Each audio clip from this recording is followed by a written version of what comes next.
Hello, this is Zahir Lalum. Welcome you all and Frankly Speaking. My guest today is Dr. Rupa Haq. She is a British MP, Labour Party politician, writer, columnist. She was elected Member of Parliament for Ealing Central and Acton at the 2015 general elections. She was formerly a lecturer in sociology at Kingston University and prior to that Manchester University with a special interest in suburban culture, Deputy Mayor of London Borough of Ealing, and she has been appointed as the Home Affairs Minister of the Shadow Cabinet of UK Labour Party. Her ancestral home is in Patna, Bangladesh, and we welcome Rupa Haq on Frankly Speaking. Assalamualaikum. Assalamualaikum. Welcome you on Frankly Speaking.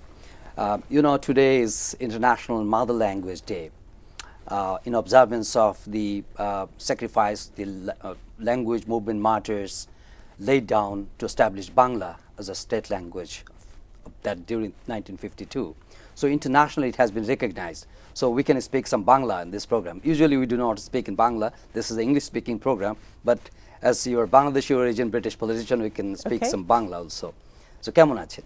আমি খুব ভালো আছি হ্যাঁ আপনি কেমন আছেন আমিও ভালো আছি ধন্যবাদ আপনাকে আপনি কয়েকজন বাংলাদেশী ব্রিটিশদের অন্যতম যারা নারী হিসেবে ব্রিটিশ পার্লামেন্টে নির্বাচিত হয়েছেন 2015 তার আগে হয়েছেন রোশনা আলী এখন আছেন তিনজন আপনি টিউলিপ সিদ্দিক এবং রোশনা আলী তো আপনার কি চিন্তা করে আপনি শিক্ষকতা পেশা থেকে টিচিং পেশা থেকে আপনি চলে আসলেন রাজনীতিতে এবং নির্বাচন করলেন হ্যাঁ এটা দুই রকমের জিনিস টিচিং আর পলিটিক্স দুই রকমের চাকরি কিন্তু আমি খুব পছন্দ করি মনে হয় যে মেম্বার অফ পার্লামেন্ট এটা সবচেয়ে বেশি সারা দুনিয়ার সবচেয়ে বেশি ভালো চাকরি কারণ এটা চাকরির মতো না এটা লাইক এ কলিং মানুষরা 22,000 মানুষ আমাকে ইলেক্ট করেছে খুব প্রাউড একটা জিনিস আর বাংলাদেশ রিলেটিভলি একটা ইয়াং দেশ ছোট দেশ পপুলেশন ওয়াইজ বড় দেশ কিন্তু ম্যাপের উপরে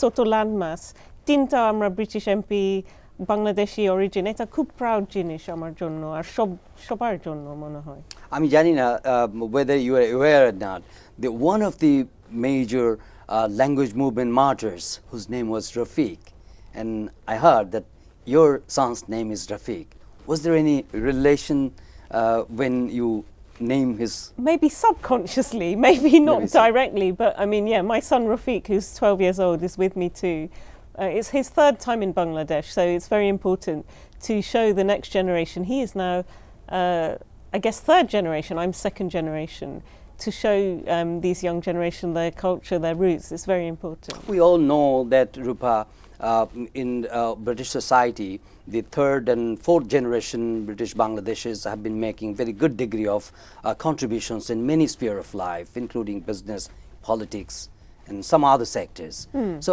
যদি বাংলার চর্চার কথা যদি বলি আপনাদের ওখানে এই যে fourth generationের মধ্যে ইংরেজির বাদে কেমন দেখেন তাদের do they have any real love for Bangla I see that you have good degree of command in Bangla that's very kind মনে হয় আমাদের কারণ আমার জন্ম ছিল শুনেন আমার জন্ম ছিল 1972 যুদ্ধর এক বছর পরে সো আর আমি এখন এটা আমার ফিফথ টাইম যে আমি বাংলাদেশে আসি সো আমাদের অভ্যাস নাই আসলে বাংলা কথা বলতে সো একটু চিন্তা করতে হয় আমার ইংরেজি বাংলার চেয়ে অনেক ভালো আর আমি অলসো ফ্রেঞ্চ কথা বলি কিন্তু কারণ আমি এক বছর ইউনিভার্সিটি ফ্রান্সে গেছি সো আমরা করতে চাই কিন্তু মেবি একটু গোলমাল মাথার মধ্যে হয় সো চেষ্টা করি কিন্তু still you do have love for this language অবশ্যই হ্যাঁ কারণ এটা আমাদের মাদার টাং আমাদের বাড়িতে মা বাপ সব সময় বকাবকি ওদের নিজের মধ্যে বাংলা বলতো আর আমাদের সঙ্গে বাংলা বলতো কিন্তু আমরা ইংরেজি উত্তর দিতাম What made you want to be an MP? I wanted to be an MP to represent my people so it's quite unusual nowadays that you're an MP for where you grew up and if you still carry on living there. The way you have entered into politics than other from Bangladeshi born British, do you think it has very significantly paved the way for moving forward? I really hope so. I want to be an inspiration to other British Bangladeshis, to other women, to other ethnic minorities, to other lecturers, to other non-politicians, but definitely British Bangladeshi, I think our time has come.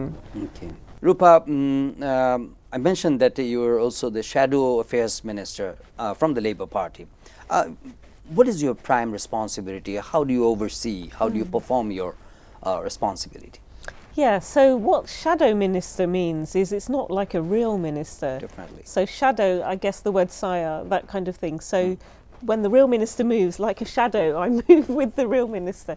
And it's the Department of the Home Office, so Home Affairs Shadow Minister. So because we're now the opposition, Labour Party sadly is not in government. When the government does something, we have to react and we have to oppose normally. And so kind of the stuff I've done so far, I took over in the autumn. I've looked at things like immigration policy, money laundering, that comes under Home Affairs. Also, drugs. How about violent extremism? Countering violent extremism? Yes, it does actually come under Home Office. That's not my bit particularly, but I mean it might be, because there's one shadow Home Secretary and then there's 3 junior shadow ministers, which I am. Okay. And the shadow Home Secretary, normally she takes violent extremism, but obviously as a Muslim it's something I'm very interested in. Okay, but when you look back to Bangladesh situation, what are the key important issues you as an MP will are trying to deal with in relations with, I mean, when you talk about UK-Bangladesh relations, what are the priorities?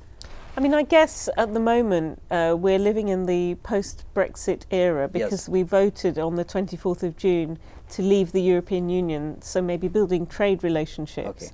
Because, I mean, I'm very... That's been growing, right? Sad, yeah. I mean, look, a lot of these clothes, if it's made from cotton, it's usually made in Bangladesh, even if you bought it in the UK.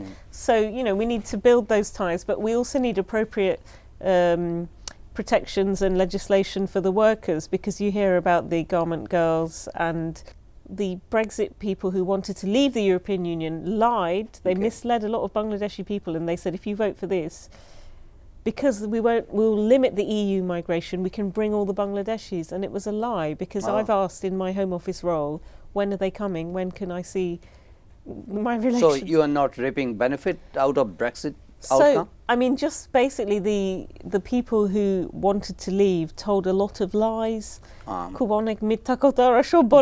said that we'd have more money for the health service. Okay. That was a lie. That we could bring the curry chefs.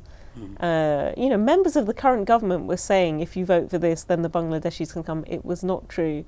So that's an issue. I guess things like also... So creation of more jobs and opportunities is not that the realities are. I mean, the reality so far, we haven't left yet. Yes, yeah.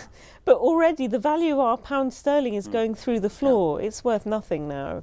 So it's a good time to come shopping if you want to come to the UK.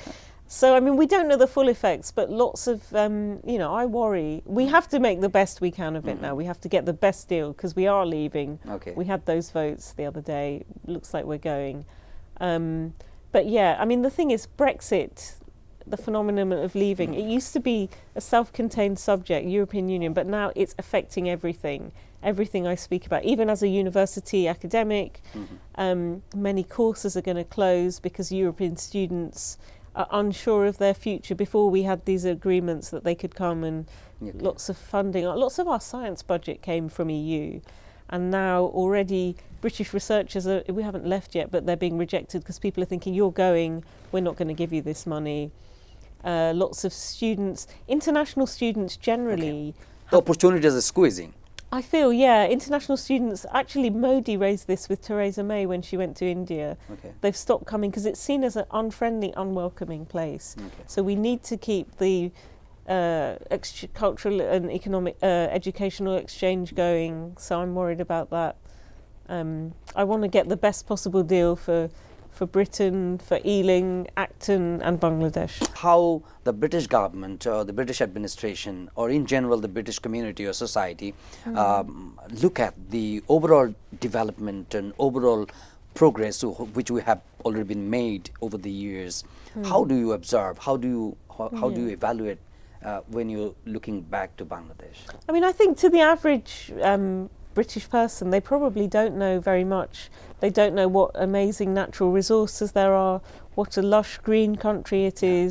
You know, maybe they think it's just dirty and dusty kind of thing. They probably only know through the curry industry, whereas, as you said, the second, third generation, medicine, law, all the key professions, we're making a lot of advance. I think traditionally everyone thought Bangladeshi people just sweep up the floor in the Indian restaurant or something. So it's important we have good role models. I mean, I think it's seen as a very poor country in the popular imagination, but I think GDP is rising. On some projections it will be a middle income country, I don't know how many years. But you know, it's a country of extremes, because if you're rich, you're often very rich, or if you've got military connections, but at the other end, still, we went to a project in this visit for street children, and they estimate there's in Dhaka 2 million children with no home. They take them off the streets and they give them education, and you know, the orphan children, those type of people. So that's very sad, and it's made me want to do charitable work for those kind of cause. Rupa, we're talking about the International Mother Language Day, 21শে ফেব্রুয়ারি। আমরা যখন 21শে ফেব্রুয়ারির কথা বলি তখন আমরা আবেগ আপ্লুত হয়ে যাই, কারণ ভাষার জন্য প্রাণ দেওয়া জাতির মধ্যে আমরাই অন্যতম যারা রক্ত দিয়েছি ভাষার অধিকার প্রতিষ্ঠার জন্য। এবং আমি খুবই ভালো লাগছে, এটা সাবকনশিয়াসলি বললেন যে আপনার ছেলের নাম রফিক। রফিক আমাদের ভাষা সৈনিক, আমাদের যে জীবন দিয়েছে ভাষার জন্য। তো নতুন জেনারেশন সম্পর্কে I was interested about the young generation back in UK. তাদের যারা এই রুটস যাদের এখানে আছে, তারা মানে কি স্বপ্ন দেখে, মানে আপনি যেরকম এমপি হয়েছেন আমরা অনেক বেশি গর্বিত হই রোশনা আলীকে নিয়ে, আপনাকে নিয়ে, টিউলিপ সিদ্দিককে নিয়ে। তো এখন যারা বড় হচ্ছে, রফিকরা যখন বড় হচ্ছে, do you think that they still have got good degree of love and affection for this country? হ্যাঁ, মনে হয় আমাদের সবসময় আমাদের ভিতরে আমরা সবসময় বাঙালি, ইভেন যদি আমরা ওই দেশে মানুষ হয়েছে। আমার জন্ম ছিল লন্ডনে, আমি খুব বেশি অনেক ঘন ঘন আসতাম না এখানে, কিন্তু এখন আমি দেখছি এবার আমরা আসছি কয়েকদিনের জন্য, অলরেডি আমি এত অ্যাবজর্ব করতেছি এভরি ডে এভরি মিনিট, আমি খুব ঘন ঘন আসতে চাই ইন দ্য ফিউচার।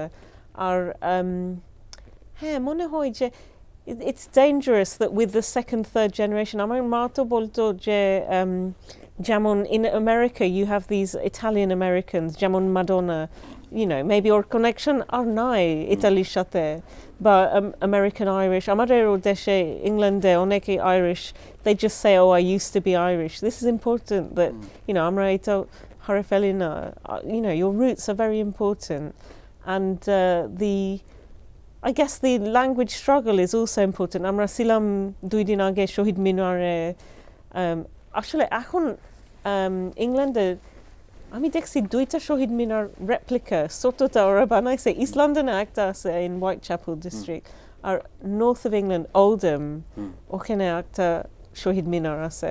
and এটা খুব একটা ভালো জিনিস যে United Nations has recognized 21শে February Sara দুনিয়ারে this International Mother Language Day is celebrated, because language is such an important thing, and yeah, it was the main pillar on which this war rested, and the people who, as you said, gave their lives for this. It's very important we never forget that. যখন আমরা মায়ের ভাষার জন্য কথা বলি, মাতৃভাষার কথা বলি, যে বাংলা আমাদের মাতৃভাষা, কিন্তু আপনারা এটাকে কিভাবে ব্যাখ্যা করবেন? আমাদের এখানে ধরেন ভাষা শিক্ষার ব্যাপারে, বিদেশি ভাষা শিক্ষার ব্যাপারটাও গুরুত্ব দেওয়া হচ্ছে, ইংরেজির উপর গুরুত্ব দেওয়া হচ্ছে, কেন এটা এত গুরুত্বপূর্ণ? আপনার কি মানে এই বিষয়ে? ইংরেজি হচ্ছে এখন এটা রিয়েলি ওয়ার্ল্ড ওয়াইড ল্যাঙ্গুয়েজ হয়ে গেছে। আগে যখন আমি ছোট ছিলাম ইউরোপের মধ্যে ওরা বানাইছে একটা জিনিস এসপারান্টো, আর্টিফিশিয়াল একটা ভাষা, জোড়া লাগে bits of roots of French, Italian, Spanish, এরকম। ওরা চাইছিল যে একদিন সবাই এসপারান্টো কথা বলবে। This is artificial, কোনো identical language, common language, সবাই এই কমন ল্যাঙ্গুয়েজ, ওই কমন ল্যাঙ্গুয়েজ আসলে আজকে হচ্ছে ইংলিশ, সেজন্য কারণ এটা আমেরিকার ভিতরে চলে সব জায়গাতে। But I think it's important. I also spent time in the mid 1990s in Europe, in Strasbourg, I was in the university, but there's something called the Council of Europe, and they want to protect minority languages. In Strasbourg, where I was, it's a town in France, they also have their own language, Alsatian. Like even there's Welsh language in the UK. I think it's important for minority languages to be protected, and Bangla is not a minority language, really. It's millions of people here speak it. In Kolkata, they speak it. So I think it's really important to keep all those lines going. And maybe, in some ways, it's more easy to keep in touch. কারণ এখন আমাদের internet আছে, satellite আছে। যখন আমি প্রথম বাংলাদেশে আসছি 1989, খালি একটা টেলিভিশন চ্যানেল ছিল, আর সেটা, I think it came at 5 o'clock or something. Sharadin silona even. So in some ways it's more easy to learn languages, and we are almost at the end of our program. So as a Bangladeshi descent, British national and British MP, during your visit to Bangladesh, in this visit, what were the purpose and what are the messages you are trying to extend for the people? Yeah, it's a very good question. So I'm here as part of a delegation, and it's called Labour Friends of Bangladesh. So on it there are MPs, there are 3 MPs, there are people from the business community to build those trade links, and there are people from local government. So MPs are central government, but we also have the local councils. So we have people from London, different parts of London, and people from the Midlands. And the MPs are from Midlands, which is the middle of the country, Yorkshire in the north, and me from London. And so it's to build strong relationships between Bangladesh and Britain, and for the Labour Party, which is, the party, as we said at the beginning, that, often it's an internationalist party, whereas the Conservative Party, it's just for British white middle class people. Historically it has been, it's trying to change, but not as fast as us. So we want to make this a regular happening. We want to bring all the British Labour MPs to see Bangladesh and realise what amazing potential this fantastic country has. Thank you very much, Rupa Haq, for joining us. অনেক ধন্যবাদ আপনাকে স্টুডিওতে আসার জন্য। Okay, খুব আনন্দ পাইছি আমি। Thank you very much. 21 ফেব্রুয়ারিতে বিশেষ করে আপনার সঙ্গে কিছু বাংলা আলোচনা হলো, কথা হলো, এবং খুব ভালো লাগলো আমাদের। আমারও ভালো লাগলো। Thank you, dear viewers, for watching this program, and we welcome you to watch our next episode. Until then, do take care and goodbye.